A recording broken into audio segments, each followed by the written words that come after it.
through automated messaging portals and integrated communication labs.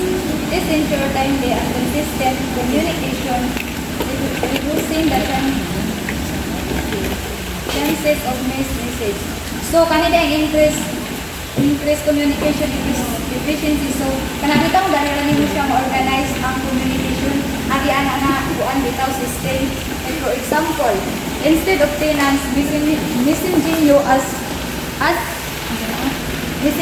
messaging you sa Facebook, message at emails.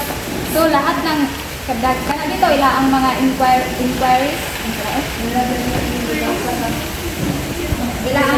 Nasunod na dito sa isang ka-apps. So, dali ra din kayo nilang matubag bitaw. Ingon ana. Muna siya increase communication efficiency. Next is enhance revenue potential.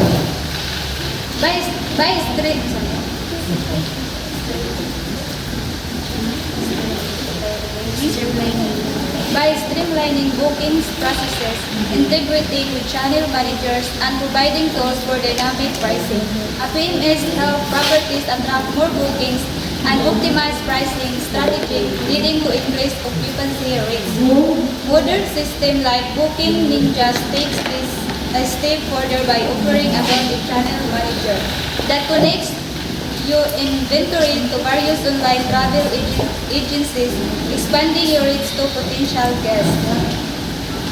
So, kanabit ang kuan example, kung peak season, so automatic na mutaas yun na ila ang price ana. So, ako bibda sila og kita ana. Kung off season kay kuan, pwede po na sila makahatag og kanabitang discount ana para sa bookings.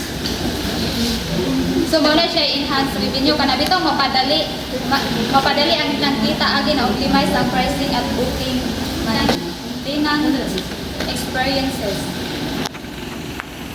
Features like online booking, mobile check-in or check-out, guest portals for self-service, and personalized communication contribute to a more convenient and satisfying experience for customers, fostering loyalty and positive review.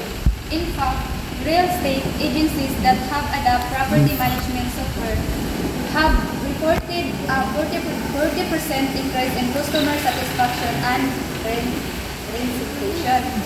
So, ang improved guest cellphone mo ka? is kanabitang mas nagiging satisfied ang guest o tenants agis dahil sa convenience and services.